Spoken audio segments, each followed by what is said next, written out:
Well, hello, wonderful people. This is Dr. Tuesday Tate. I do pray that you are having a great day.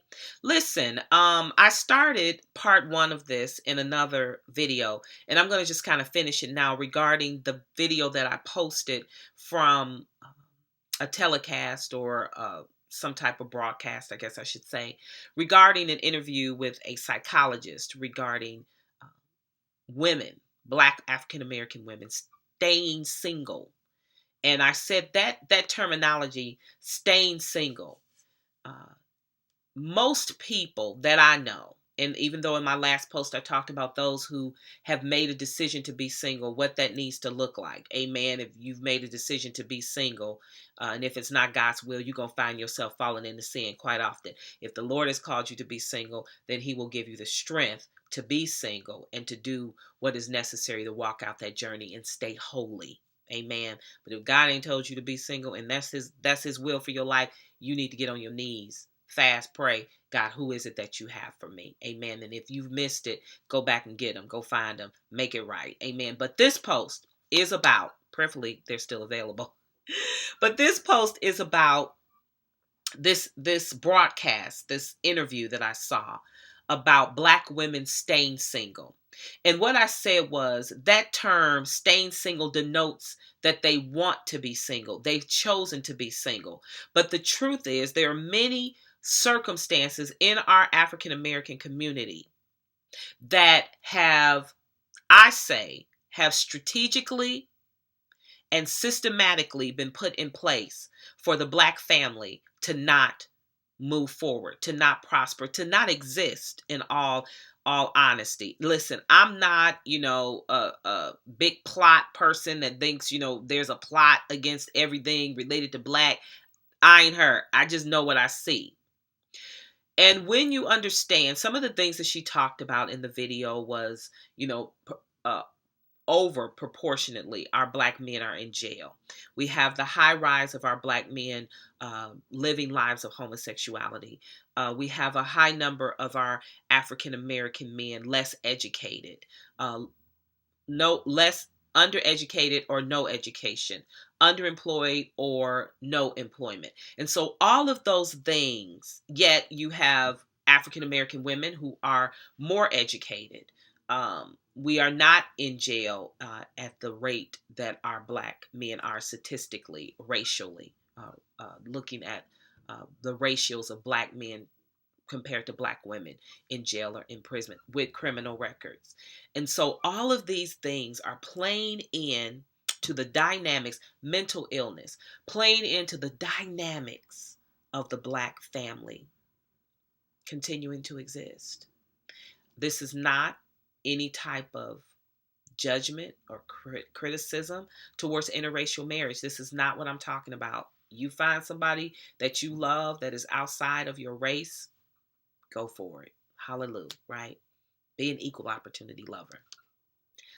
Some people have preferences to not do that. Some cultures don't allow that. They would prefer, or well, at one time they didn't allow it. Now today, everybody marrying everybody, right? But when you think about in our African American community,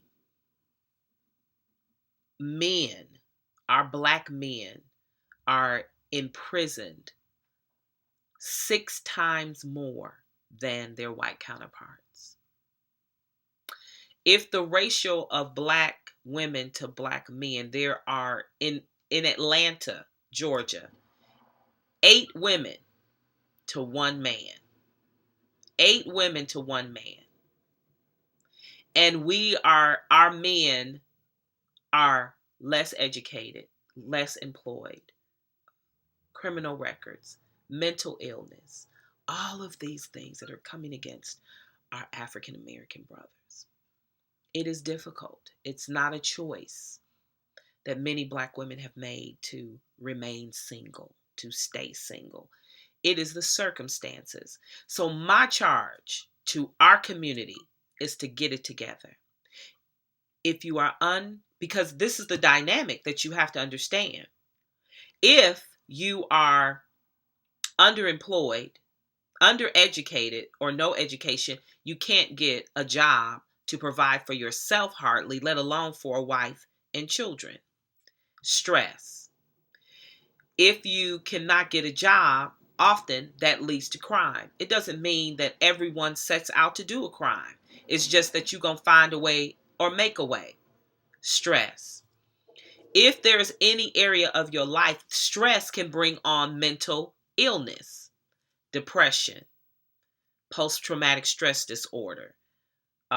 If it's in your bloodline, bipolar, schizophrenia, all of these things, they exist in our community. I don't know why we try to put blinders on like they don't. It's in our families. It's not only in our young men or in our grown men, it's in our daughters. But since we're talking about the dynamics of adult relationships, I contend, and I've said this before, I think that more black men suffer from post-traumatic stress disorder than we know because of the stresses that are put on their lives. And because, unlike women, they don't talk it out. They won't go see a therapist. They may be believers in Jesus Christ. They just may not seek him the way that some women would, in prayer and crying out to God and asking God for help. Ego, pride. We are receivers. Everything about us comes into us. They are planters. And so everything outside in their lives is outside of them. That's why they're conquerors. And so this dynamic of knowing how to get what they need to get healthy and to get whole can be a challenge. And so I say it's systematic, it's problematic, and it's strategic.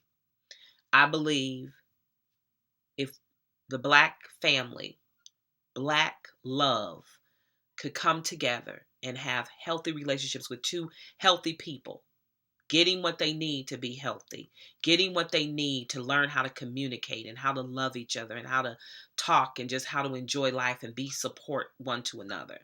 We haven't always learned how to do that because we haven't seen it demonstrated.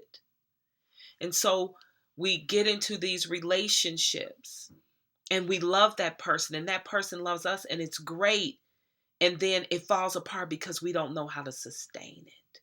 We know how to get in it, but we don't know how to sustain it. And so I want to encourage us. I want to encourage us to be real about the plight that is in our black community.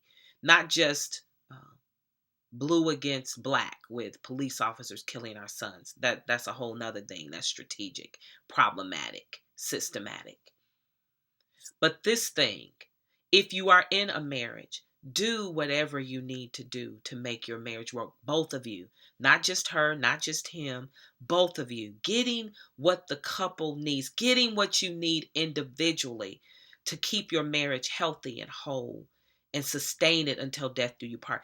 If you're in the engagement and this is who God has said, and you know this is the woman that you desire, have dreamed for, have asked for, it just kind of fell in your lap or you went after it with full force, and same way with her, work on that to make that marriage work, to make that relationship work. That when you get into the marriage, lay a strong foundation. So when you get into the marriage, it can be healthy, it can be whole, not only for you, but for your children and for those who will witness what God is doing.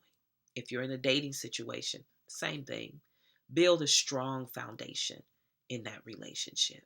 So when it goes into courtship and engagement and marriage, you have a strong foundation that's not like the three little pigs built theirs on, sand and twigs, amen, or hay, but it's built solid on rock, on brick. And so I think it's important. I absolutely know that it's important that if we want to see the African American family survive, we must do what's necessary. If your spouse, your woman, your man is telling you this is what I need, short of doing something immoral or illegal, work on it. Figure it out. Figure it out. Figure it out. Our children need to see what healthy love relationships look like. Our grandchildren need to see what healthy, godly love relationships look like. And it's up to us. It's up to us, 2016, to make a decision to do something different. Your daughters will learn how to be treated by a man based on how they see you treat their mother. And if you're no longer with their mother, how you treat coming in and out of other relationships. They're going to learn that from you. You can put on the front all day long, but they're going to start to see the pattern of how daddy does things. Women, your sons will know how to treat a woman based on how you allow men to treat you. Fathers, your sons are going to learn from you. Mothers, your daughters are going to learn from you. And so I just encourage us to do what's necessary to have what you desire for your life. You want love, you want peace, you want joy, you want happiness. Give that out. Amen. You want to be treated right? Do unto others as you would have them do unto you. God bless you.